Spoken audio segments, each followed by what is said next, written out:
আসসালামু আলাইকুম।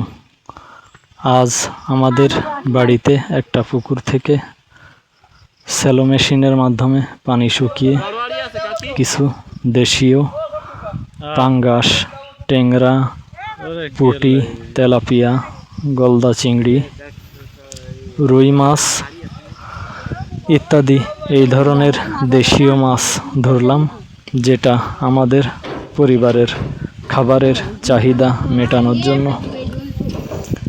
গ্রামে বসবাস করলে আসলে পুকুরে দেশীয় মাছ না থাকলেই নয়। এই ধরনের দেশীয় মাছ পুকুরে থাকলে পরিবারের খাওয়ার মাছের চাহিদা অনেকটাই পূরণ হয়ে যায়।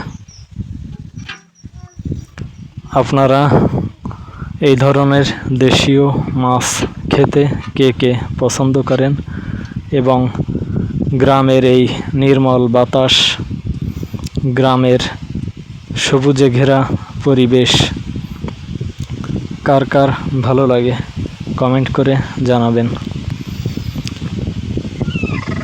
আমার দীর্ঘদিনের ইচ্ছা, আমি দীর্ঘদিন গাজীপুরে একটা ফ্যাক্টরিতে কর্মরত ছিলাম। ওখান থেকেই আমার ইচ্ছা যে আমি বাড়িতে গিয়ে ধীরে ধীরে নিজের বাড়িটাকে একটা খামার বাড়িতে রূপান্তরিত করব। ইনশাল্লাহ আমি সেইভাবেই চেষ্টা করে যাচ্ছি।